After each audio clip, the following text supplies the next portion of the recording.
I'm not getting a second job. I'm going all in on YouTube. The same channel with 85 subscribers. And I know how that sounds. We're a single income family of 4. Our emergency fund isn't where we want it, and eventually we want to be able to buy a house. So on paper, a second job probably makes more sense. But hear me out. We came up with a new financial plan that'll still get us to our savings in about a year. Let me show you the math. The issue is our emergency fund took a hit. After calculating our bare bones budget per month if I lost my job, our total monthly spend is about $4,500 total. So we just multiplied that by 6 and that gets us to $27,000. So how do we reach the gap? We're gonna repurpose my employee stock purchase plan and our brokerage account and reallocate that money to our savings. I allocate about 5% of my annual income towards the employee stock purchase plan. So that's about $400 to $500 per month. On top of that, we're expecting to have enough margin to allocate about $500 per month directly to savings. So combined, that's about $1,000 per month going towards our goal. So at this pace, we should reach our goal in about a year. Now, we're not abandoning our goal of owning a home someday. It's just gonna take a little bit longer and some more saving to do. The plan isn't to stop saving, it's just to change how we're saving. So if the math works, the real question becomes, why choose YouTube over a second job? First, I just wanna make a few things clear. I'm not quitting my 9 to 5. I'm not expecting to go viral. I'm not putting my family's financial stability at risk, and I'm not touching any of our retirement accounts. I've simply decided to focus on YouTube and put more effort into growing this channel. The evenings and weekends that would have went towards a part-time job is now just going full-time towards content creation. It's not about betting everything on YouTube that I'm eventually gonna get monetized and make a bunch of money. My biggest fear is just not going all in on this and always having the thought, what if?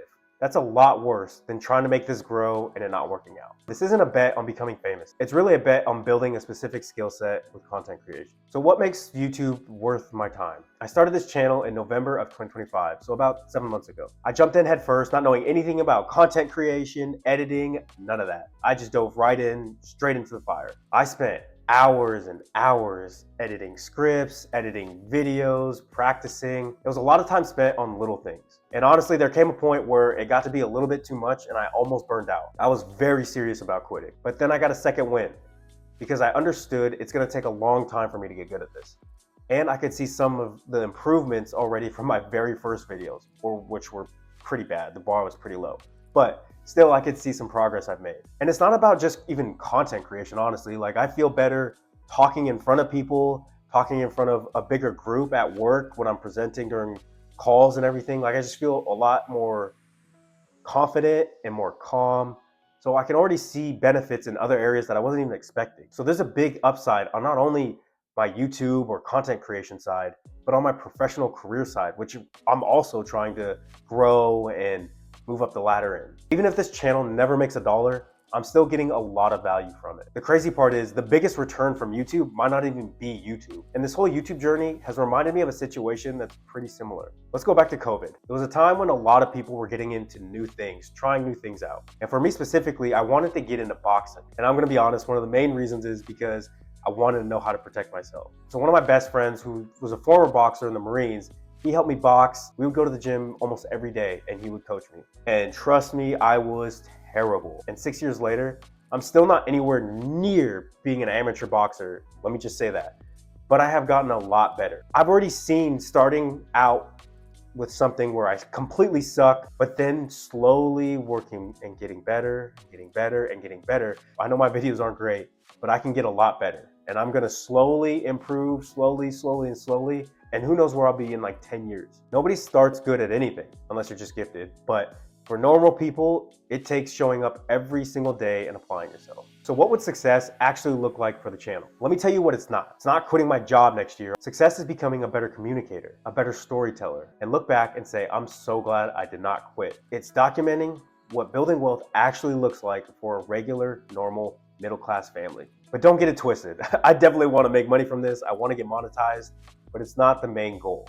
Because if money was the main goal, I honestly would have quit already. With all that said, I still am not ignoring the risks that come with making this decision. So I've set some guardrails. Family finances come first. So mentally, I'm always prepared to have to go back and get a second job if needed. The second guardrail is savings progress has to continue. If we're in month 2 or month 3 and we're not making any progress, we're gonna have to make a change. Whether that be cutting out some of the subscriptions or me lessening the time on YouTube to focus on other things. And one thing I really wanna highlight, this only works because we've already built a solid foundation beneath us. If we had $0 in savings right now, you would not be seeing this video. because I wouldn't be involved in YouTube at all. I'd be flipping burgers and putting fries in the bag. So where does this all go from here? This channel could stay where it's at and I continue to make dog water videos, but it also could turn into something I never imagined, possibly even get paid for it. But regardless, I'm gonna learn something. And you're gonna see the whole process documented, and you'll be able to decide, have I gotten better? Have I gotten worse? Have I stayed the same? That's the exciting thing. In about a year from now, we'll be able to look back and decide if this was a stupid decision or if I made the right decision. And if you wanna see which one it ends up being, stick around, subscribe, and follow our journey. This is the next chapter of the Hatch Family Hustle.